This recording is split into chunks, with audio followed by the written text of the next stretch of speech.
This is the second part in Fastmarkets' two-part special on Africa. If you didn't listen to the last episode, go back and do that before you listen to this one. And if you did, then get ready for a trip through the Lobito Corridor on Angola's Atlantic coast. I'm your host, Andrea Hotter, and this is episode 7, season 2 of Fast Forward.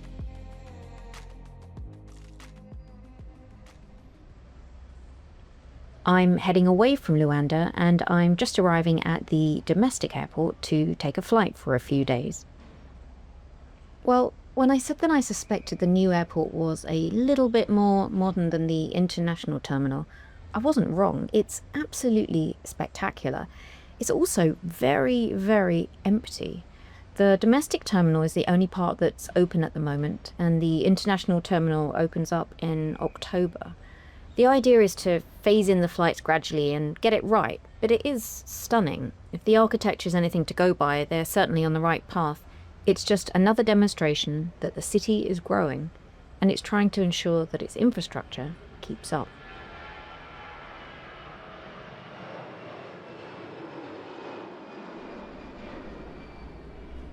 I've just flown from Luanda, the capital of Angola, to Benguela, a coastal city in western Angola along the South Atlantic Ocean. It's the capital of Benguela province and one of Angola's most important economic hubs, especially for trade and transportation. We're here because it lies just south of the port city of Lobito, which is a major terminus of the Lobito Corridor and the Lobito Atlantic Railway, a key route for exporting minerals from the interior of Africa. But for now, it's time for bed, and tomorrow I'm going to explore.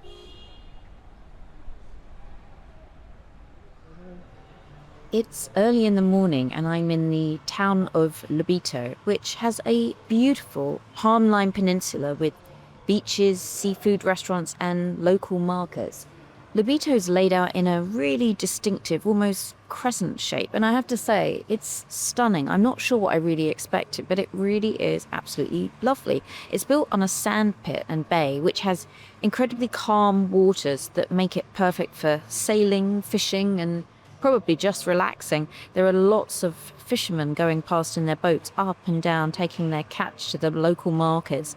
You can see the Portuguese influence in the architecture, from the government buildings to the Art Deco homes. In fact, some of those old train depots and warehouses have been converted into cafes or cultural spaces.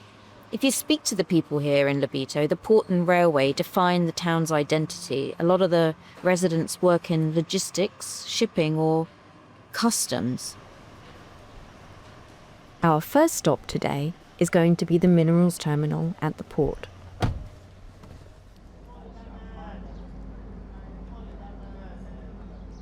You can hear the activity behind me. It's definitely the Atlantic Gateway at the very edge of Angola and the front line of what could become one of Africa's most important trade corridors. You can feel the energy here, new cranes, upgraded terminals, freight being unloaded. But what makes this place special isn't just the infrastructure, it's the role it's about to play. For years, African mineral exports have relied heavily on eastbound routes to Indian Ocean ports, often expensive, slow, or politically risky. But the port of Lobito, the minerals terminal here, is flipping the map. It offers a shorter, faster route west with direct access to Europe and the Americas. And because of the Lobito Corridor, the rail and road system that it anchors, it's now positioned to serve not just Angola, but an entire inland economy. Copper, cobalt, manganese, lithium one day, they'll move through this port. But so might agricultural exports, refined metals, maybe even Angolan-made batteries in the future. It's not just a port, it's becoming a strategic asset in the global race for critical minerals and African development. And here on the docks, as I watch a fishing boat go by, you can feel it. This is where global demand meets African supply, where infrastructure meets opportunity. So now I'm going to take a walk around the port and see what's going on.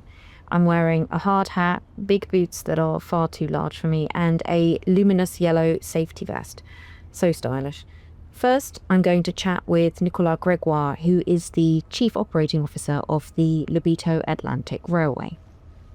We've got 100 wagons new coming from China. And today we received already 112 new wagons from South Africa. So we are really building the capacity now. We are running 13 train sets of 15 wagons on the international business. So we've got 13 train sets running all the time.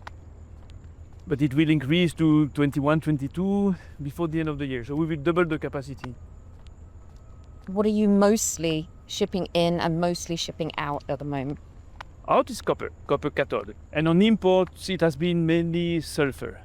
Right, You know, for the refining. and one train, I will not say some, we did only one train of product for Carigno, which is a big Angolese company here. And that will increase over time. That was a test train, Yeah. which was not too bad. And what about theft? You hear about ships being stripped of things, barges, but what about trains? This is exactly the reason why we want to do only containerized cargo, because today the containerized cargo is done door to door, but we've got security in all the stations. When a train is blocked or when there's an incident, we've got security that are taking care of the train. We've got a guard in the loco all the time. But the best way would be containerized business. That's really what we want to achieve, because there's no risk of impact on the environment, there's no risk of security, less risk in safety, and it's very fast. Right. It takes 2 hours, in fact, to have one train here in and out.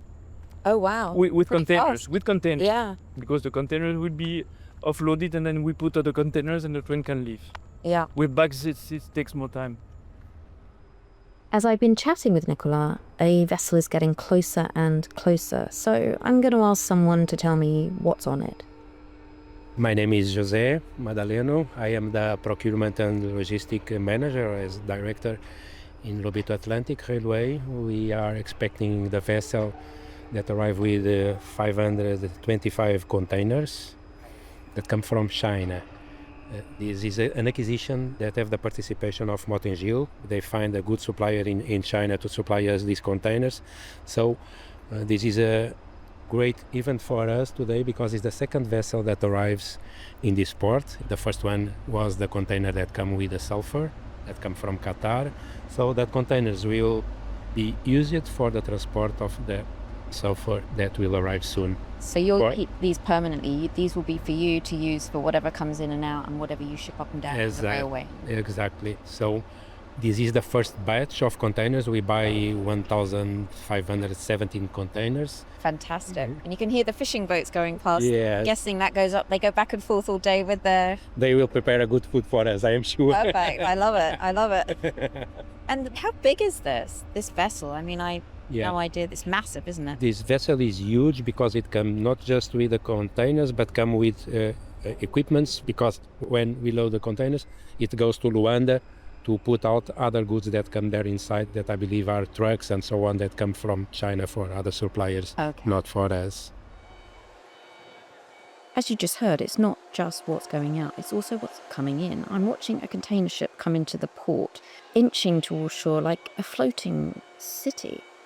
It's going to be bringing in containers, which will then be filled with sulfur bound for the refining copper sector in the DRC. It's going to be loaded from this vessel and then transported via the Lobito Atlantic Rail. You can now hear the cranes, the trucks, the people arriving. There's a sense of excitement building as the ship comes in. There's a lot of activity at the port right now because they're moving these containers. They're going to take them to fill them with the sulfur. Once they've got the sulfur, they're going to be transferred by rail to the Democratic Republic of Congo. And when they get there, at the copper sector, they're going to be unloaded, the sulfur will be removed and replaced with copper, which will then follow the same path all the way back to here where it started, and then be loaded onto other vessels headed for Europe and the United States. So it's interesting to know where that copper's going as well.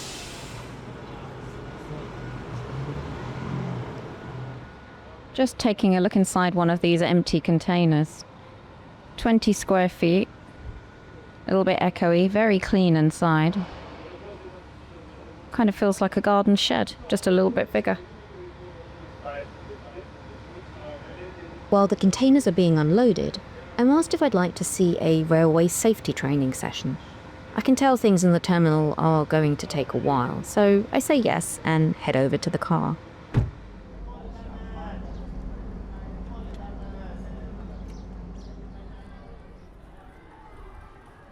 So we've just pulled up at a fire station, and there are a couple of fire engines sitting in the corner and a whole load of gorgeous little cute school kids. I'm not really sure what's going on, but I guess we're just about to find out. The children walk over from the fire station and head into the building that I'm now standing in. So there's about to be a party here. The idea is to train the children to understand the risks of walking on railways, how the railways work, give them a little bit of a history. But there's a lunch, there's a singer with a song, there's going to be a whole lovely little school class, so I've walked into a party. It turns out that there's a singer who also works at Lobito Atlantic Railway, who's written a song about safety that has become very popular and pretty famous across the region.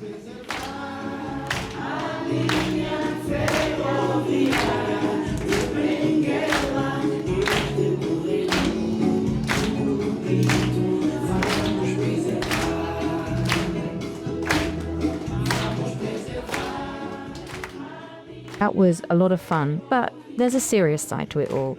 The words of the song talk about safety and warn against walking on the rail tracks or removing anything from them because it can be dangerous, and also about preserving the railway for the community to benefit in the future. So Dina, what were they saying in that song? They are saying that this is the railway from Bengala and that this is the Lobito Corridor and they must to preserve it.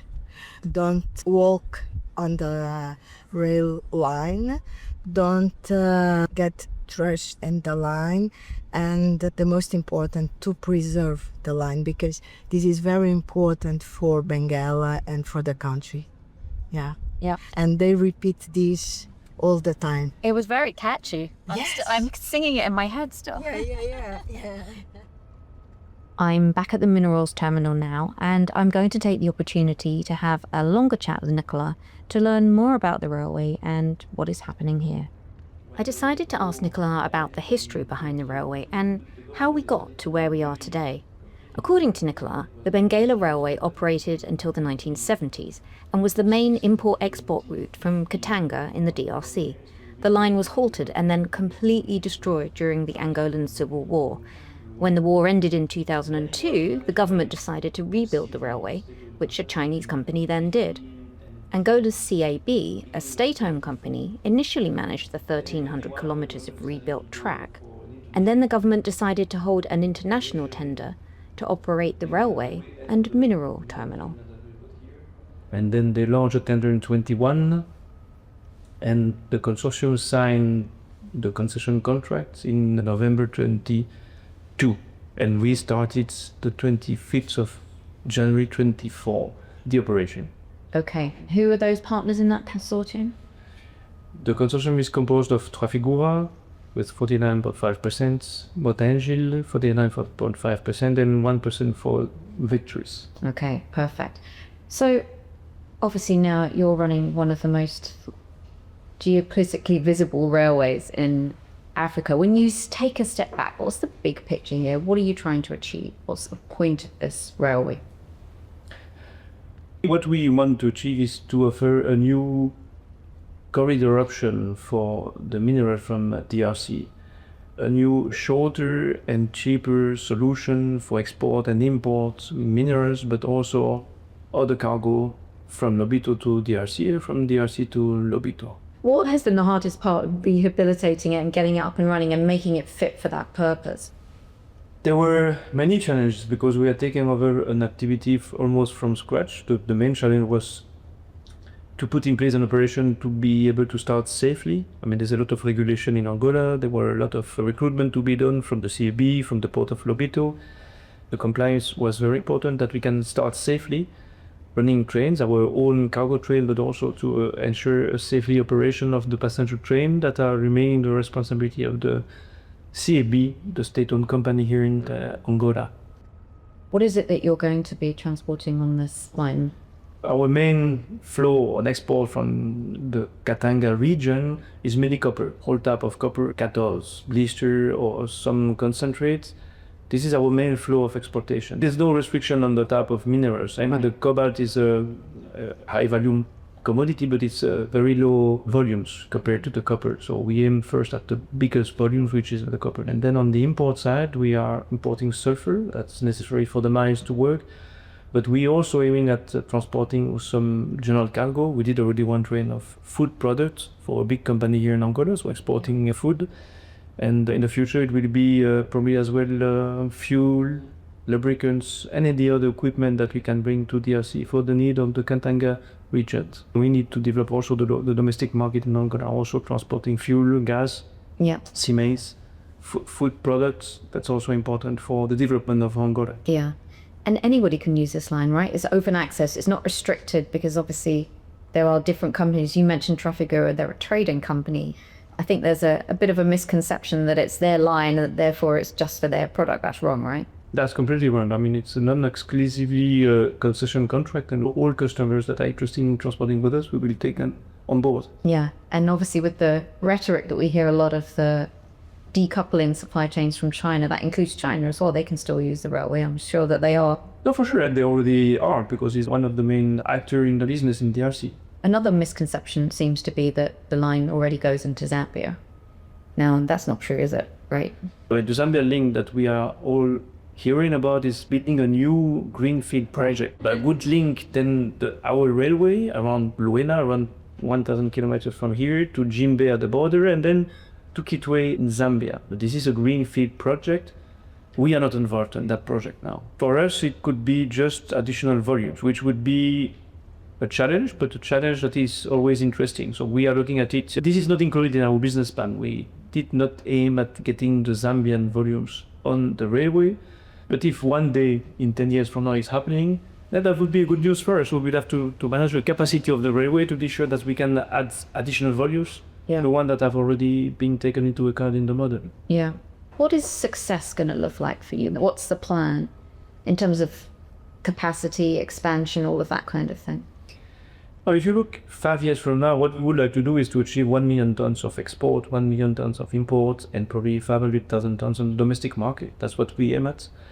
And what we aim at is as achieving a railway that's running safely with a high productivity, which means with a cycle time that would be very low, and also to add value to the local market here in Angola and to grow our local staff and for them to take over some of the key management positions in the coming years. Talk me through what you're doing in the DRC in terms of the company and its activities there. Yes, of course, Angola is one big part with 1,300 kilometers, but on the other side we've got 450 kilometers from the border, Dilolo to the Kolwezi region, where we got our dry port. We've got the track access agreement with them that allow us to transport our train from the border to Kolwezi, keeping SNCC as operator, but using our own hauling stock. On the international business, we are running 15 wagons train with a capacity of around 600 tons per train. So we put around between 40 and 44 tons per wagon. On this train, but we are planning to go to 20 wagons. That's our first phase, 20 wagons, because that's a length of around 400 meters for the train, and then we can organize a crossing within each of our stations. In the future, with the increase of the volumes, we could have a constraint of capacity in terms of number of trains per day. Then our intention is to go to 50 wagons per train using 2 locos. But that would be more or less 1 kilometer, and for that we need to invest in extending all the pressing loops in all the 57 stations that we've got on the main line. So that's our vision for year 5, 6, 7, depending on the increase of the volumes. Okay, and these aren't trains that are going like speeding bullets. So how long does it take to go that distance to get there? So from here to the border, our objective is 48 hours. Today we do it in 43, 44 hours. And then on the other side, it's between 36 and 48 hours because the speed is lower at the DRC side, but it's between 2 days and 2 days to reach the terminal. A lot of rhetoric that I hear is that the US is involved with this project. So can you maybe explain how all of that fits together? Today, the project is financed fully by the shareholders. So we have been spending probably like $200 million on the project, and it's fully financed by the shareholders. The wagons that you have been seeing, the containers that we saw here, the recruitment and the OPEX cost is financed by the shareholders. And we are in the process of trying to mobilize the financing because we got a big investment program to do so. And we are discussing now with the DFC and DBSA from South Africa to put in place a financing, but that will be a credit. It's not an investment from DFC or from DBSA. It's a financial credit over a period of time, 10 years or 15 years that we are currently negotiating with them. Right, okay. And the US loan that was coming in, or the credit from the US, has that been dispersed yet, the funds, or the funds have not yet come in? No, not yet. It's still under negotiation, under discussion. Okay. So that's why I'm saying that the shareholders are fully supporting the project for now. LAR is a 100% Angolese company that was created less than 2 years ago. Now 900 people working for that Angolese company. We just have different shareholders, and the Angolese government has a golden share in the company now, and they've got the board's representative that is sitting on the board of LAR. So we are really working in Angola with an Angolese company with the majority of probably 98% of Angolese staff.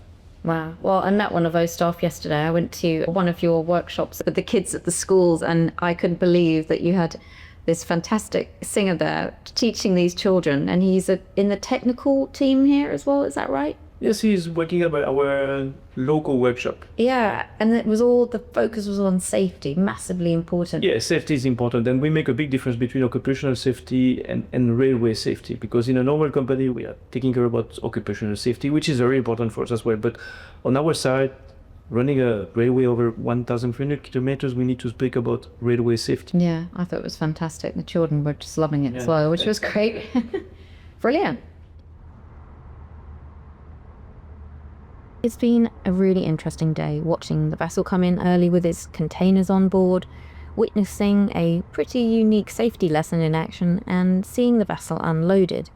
Tomorrow is another early start, this time to dig deeper into a critical part of the Lobito Corridor, which is the Lobito Atlantic Railway we've been hearing about. So, good night for now, and I'll chat with you in the morning. It's very early in the morning, and I'm waiting for the Lobito Atlantic Railway to arrive. And guess what? I'm going to have a ride on it. Now, you might be thinking, isn't this just a railway? But let me tell you, the Lobito Corridor is so much more than that. Yes, it includes a historic railway line. And yes, it's been completely overhauled with modern trains, faster cargo handling, and better logistics. But here's the bigger picture. The Lobito Corridor is becoming a new economic lifeline for the continent. It connects some of the world's most mineral-rich regions, host to copper, cobalt, rare earths and lithium, with global markets. These are the minerals we need for electric vehicles, batteries, magnets and wind turbines, the building blocks of the future economy. It's not just about shipping out raw materials. The corridor is attracting new investment zones, industrial hubs, power projects and jobs, stretching far beyond just the tracks. Think local processing, regional trade, and stronger African supply chains. And for the US, the EU, and African partners, this corridor is also a strategic alternative to existing routes dominated by other powers, giving countries here more leverage and more options. So yes, I'm reporting live from a railway, but in truth, I'm standing on a future corridor of influence, economic, environmental, and geopolitical. This is Africa building new paths, not just rails, it hopes, but also new possibilities. Well, that's the sound of the train coming into the station. And guess what? I'm about to get on it. It's full of copper, but I've been very lucky. I've been allowed to get into the carriage with the driver. So let's see how that goes. I'm on board a Lobito Atlantic Railway freight train, riding west through Angola, and right behind me, the train is carrying tons of copper cathodes from the Democratic Republic of Congo. The copper was mined and processed in the copper belt, loaded up in the DRC, and now it's headed all the way to the Atlantic port of Lobito, to the minerals terminal we were at yesterday, where it will be transferred onto the MSC Elizabeth, a container ship waiting to sail for Barcelona. This train isn't just carrying copper, it's carrying a message that Africa's infrastructure is changing, that the world's future industries depend on what starts here, and that this corridor, these very tracks, matter. The ride itself is a little bit hot, a little bit dusty outside, and as you can tell, it's also very loud. The traffic's going past on the road as we're going through. There are people going about their day-to-day business, men and women sitting on the side, carrying baskets, walking past, all kinds of activity on a Saturday morning.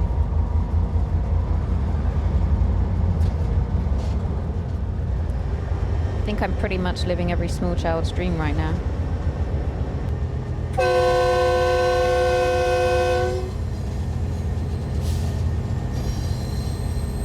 What was once a colonial-era railway is now part of a critical minerals corridor linking mines in Central Africa with global clean energy supply chains.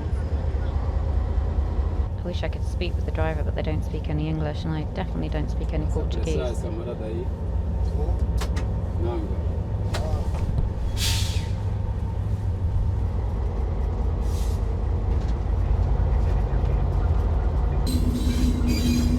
Wow, there's another young man on the train in the carriage. There's the guy who does the paperwork, the driver, and a security guard here who doesn't speak any English but just demonstrated what he does by pulling down a very large gun. I'm not going to be messing with him then. You can see little children running across the field trying to get here in time for the train.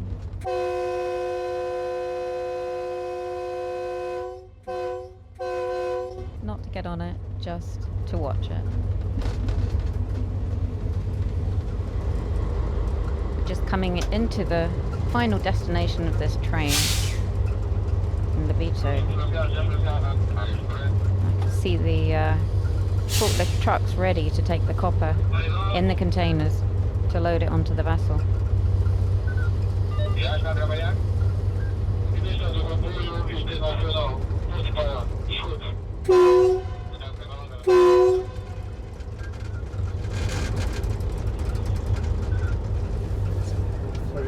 That's it. That's it. The train's done its job. Now it's time for the containers to take over. Obrigada. Obrigada.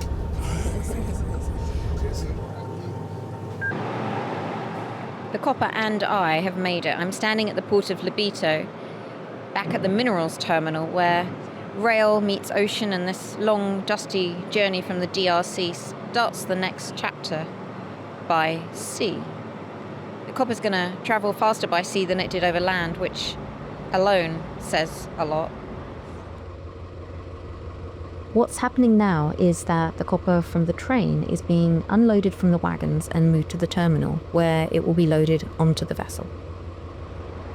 Every bundle is headed for the hold of the MSC Elizabeth, bound for Barcelona. The transfer is fast, mechanical, very well practiced. Somehow it still seems a little bit surreal. This copper started in Central Africa's copper belt, crossed by rail here, and now it's on a ship that will carry it across the Atlantic. From here it's going to enter the global markets, the battery plants, the wire factories, the clean energy infrastructure. They're all waiting for this metal. You can tell my throat's a little bit dry. I think that's from being in the dust whilst we were waiting for the train. The front carriage of the train that I was in with the driver is here, and it's being linked to the empty wagons to take them away now the containers have been unloaded. The train sounds like it's about to move. I have a feeling I'm going to hear the sound of that massive horn, and this time I'm standing right next to it outside the train. I know it's going to really make me jump.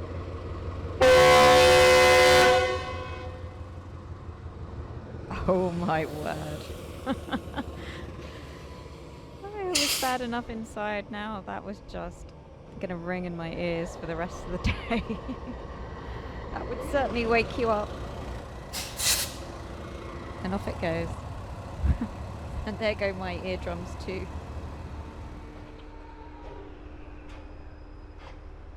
As I'm watching the activity at the terminal, I'm thinking less about the cargo and more about the question every country along this route must be asking.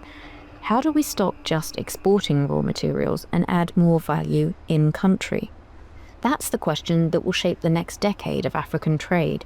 From copper to cobalt, oil to agricultural exports, the real prize isn't just to move more goods, it's to move up the value chain. It's something I plan to discuss with Will when I get back. I am now at Luanda Airport. It's the older one that I came into a week ago, and I'm about to begin my long journey back to the United States. It's been an incredible week, so interesting, so different. Just can't believe I got to experience some of the things I did. What a wonderful country and what a great summit. So looking forward to sharing more of these thoughts with you all.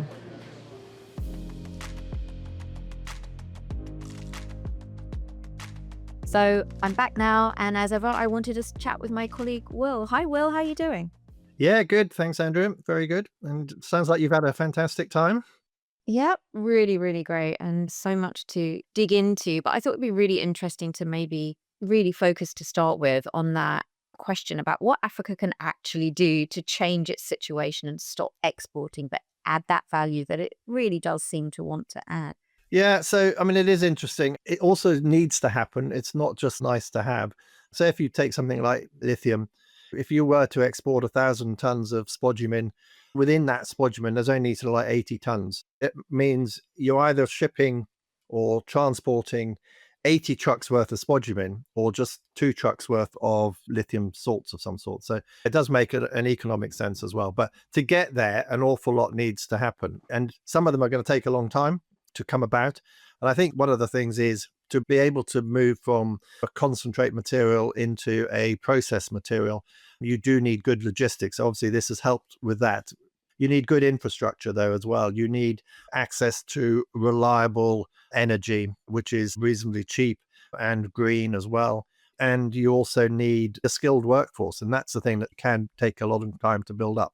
Plus, the companies need the know-how as well. So one of the big issues we have at the moment in processing is so much of processing, especially in the critical minerals, is done in China, and they have a lot of that know-how, and it does take time for that know-how to be learned by other countries and other workforces. So those are all issues as well.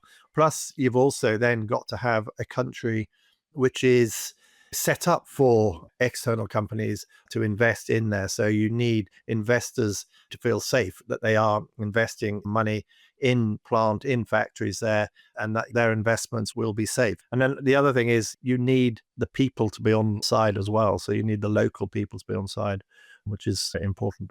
Yeah, it's really easy when you list it like that to understand why governments default to just permitting exports rather than tackling these systemic deficits that they really do need to address.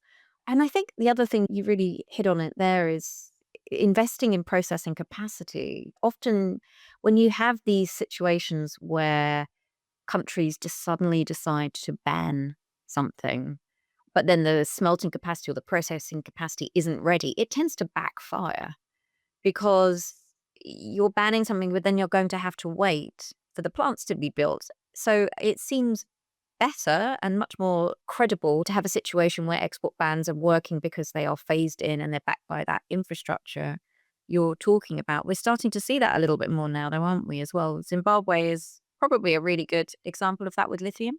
Another country that's been really good at that is Indonesia. And they have said many times, okay, well, in 3 years' time or 4 years' time, you're not going to be able to export your copper concentrate. You've got to build a smelter here. And I think that's a much more reasonable and workable solution to these things. But again, if the money is not coming from within, then you need foreign investors to feel comfortable there. Definitely. That policy consistency is really important. But I think it's also politically hard when governments face these really quite urgent fiscal needs. So they rely on mining royalties and taxes, and then exporting raw ore provides that immediate cash flow, while beneficiation, as we've been saying, takes years of investment, policy consistency. So it's also quite easy, I think, for companies to resist these requirements by threatening to delay or cancel their projects. They can walk away much more easily than governments can, in other words. And I think governments often compete with each other for this foreign direct investment, and that means they kind of back down to avoid scaring off capital sometimes too. Gabon seems to be doing it pretty well at the moment. They have, I think, looked around, seen the lessons from elsewhere. They are phasing in. They're kind of a good blueprint. They're obviously the world's second biggest manganese producer. They set this 2029 deadline for banning raw ore exports, but they've already got that metallurgical complex at Moanda. They've got a hydroelectric dam there. They're producing alloys and refined manganese. So they've given a long runway, and they are co-financing these new processing projects with their partners. And I think that sequencing really helps and matters, and it tells investors this is real and you've got time to adjust. So they've thought before they've leapt almost. It does look like things are taking shape more and more, but you can't do these things in a hurry. It does take time. You mentioned the infrastructure, and obviously the Lobito Atlantic Railway is really important in helping solve one of those pieces of the puzzle. It's going to significantly cut journeys, isn't it? Yeah, so it's 4 days, I think, 2 days within Angola and then 2 days into the heart of DRC. Whereas if you truck things, you've got the port of Dar es Salaam in Tanzania. That's about a 15-day trip there, and a lot of border crossings. There's lakes to cross and things like that. So it's not easy, and that all adds cost to the exporting. And if you are shipping a concentrate, say again, let's use the idea of spodumene. It's only 8% lithium content in there. So an awful lot of material is having to be shipped. And if you go down to South Africa, to Durban, then it's probably a 20-day trip down there. So being able to put these things on a train with a 4-day, that helps everybody. It helps the mines cash flow. Everything gets to the market quicker. It's going to be greener. It's going to be more efficient. It's going to be safer if things are in a container. So yeah, it ticks lots and lots of boxes. It certainly will help make those trade routes more secure, speed them up, and that will also then improve the economics of these projects as well. One question I have is, who is behind the Lobito Corridor Railway? LAR is the railway company. They're completely independent as a company, but they are made up of Trafigura, Motor Engel, which is basically in engineering and logistics and so on, and they do a lot of work in Africa, and Vectoris, which is involved in the railway sector. Trafi and Motor Engel have 49.5% each, and Vectoris has got 1%. But they are managed independently in Angola. Trafigura doesn't have anything to do with their day-to-day. And I think that's really important to remember. As Nicolas says, the railway is there for everybody to use. It's being used by the Chinese, it's being used by the West. It's completely agnostic as to who uses it. So I think a lot of people see it as a Western-run railway, but it definitely is not. What's your view on the approach at the heart of the last couple of podcasts, China versus the West? It's an interesting one. How do you see them fitting into this whole, how does Africa advance? Because they do seem to come in and get on with that, China. Yeah, I think China's got a very big footprint there already. I think as we see what they do in China as well, Chinese do things differently. They have different business models. They have access to cheap finance. If the government is behind it, then the money's there as well. They can operate much quicker and turn things around much quicker. So the West has a really big, it's almost a barrier to entry, because the Chinese can do these things and then they can produce the finished products very cost effectively, very competitively. So the West is making those inroads into these things, but it's still going to need a lot of support. And China's not going to just sit back and let the West take market share as well. I'm sure they're going to be fighting for that as well. So yeah, there's a lot happening. It's interesting that we just mentioned that China-West tug of war, Will, because next time we're going to be exploring how Chinese companies are responding to the West's critical minerals approach more broadly. Oh, wow. Okay, that's going to be an interesting big subject. Yeah, definitely. So, Will, it's been great to chat as always. Thank you so much for your very super smart insights. No, it's been a pleasure as always. Thank you very much. This has been the second in a 2-part special of Fast Forward by Fastmarkets. Thank you for traveling with us. And if you'd like to learn more about Fastmarkets, visit fastmarkets.com/podcast. Fast Forward is a Bearded Fellows production for Fast Markets. Your host was Andrea Hotter with William Adams,